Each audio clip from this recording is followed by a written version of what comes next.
Chad here. We need to have a talk.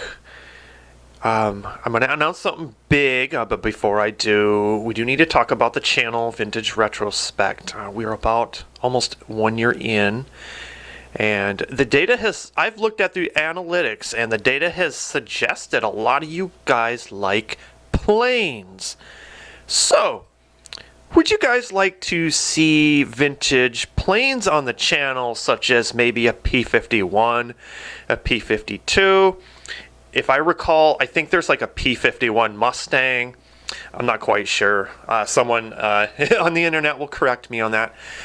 So I think maybe that's something I might add as kind of a subcategory of content to Vintage Spaceflight. Just let me know down in the comments if that's something you'd like to do. Also, I'd like to mention that March is the 1 year anniversary of the channel, so I can't wait to reach that milestone. With that said, you may have noticed I haven't done any launch and learns in a while. And if anybody's new to the channel, what a launch and learn is, it's where I play Kerbal Space Program 2 and I build a vintage rocket, such as a Saturn rocket. As I'm building it, I'll just spell out facts and figures, things like that, and I'll maybe show a little small video clip here and there.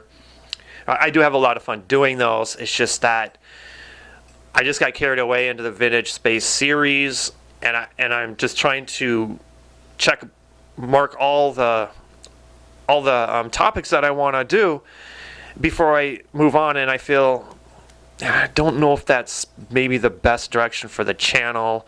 Maybe it's better if I, keep more of a variety. Do let me know if you want me to pick up some launch and learns in the future, and then I'll start creating those, so we're not just releasing episode after episode. I want to keep the channel dynamic and keep it fresh for you guys. So here's the big announcement. I have just launched Orbital Edge News.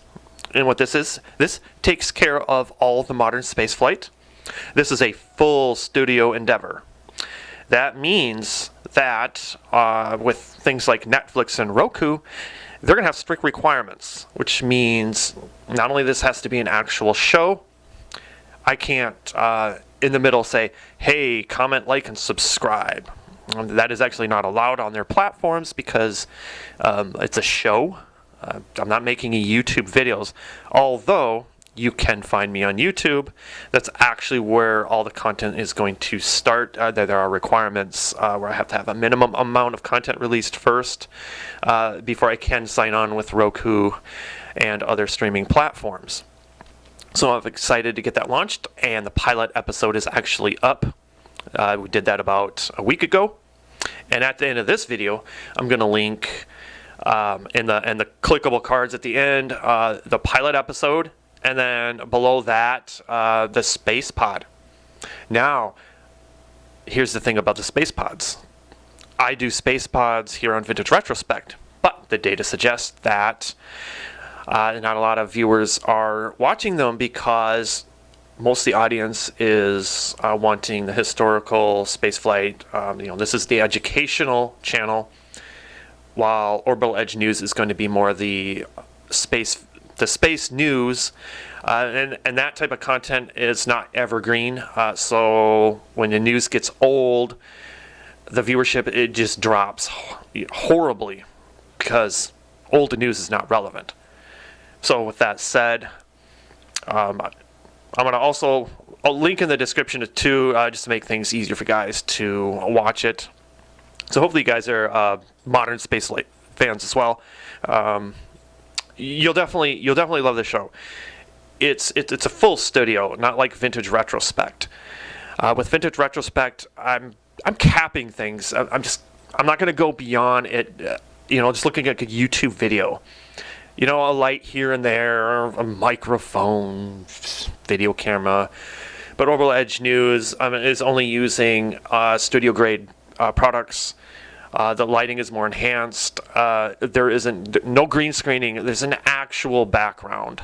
And in the future, with more audience support, we're going to grow, and the desk that I have it's going to be a full volumetric desk with an actual design built in, with maybe some lighting and other cool things like that. Probably a lighting rail. I'm going to be releasing another episode here. It's going to be about the NASA dress code and the fashion styles of the 1950s and 1960s. So yeah, I'm freezing my butt off in Florida here. It's like mid 40s. Yeah, it's not hot here all year. So no matter what people have told you, it's always hot in hell in Florida. No. Mid-January and mid-February, I do not like it. First of all, I can't surf because that's a water temperature issue, and if I can't surf, well, I gotta find something else to do, like make more content. I will see you guys out on the launch pad.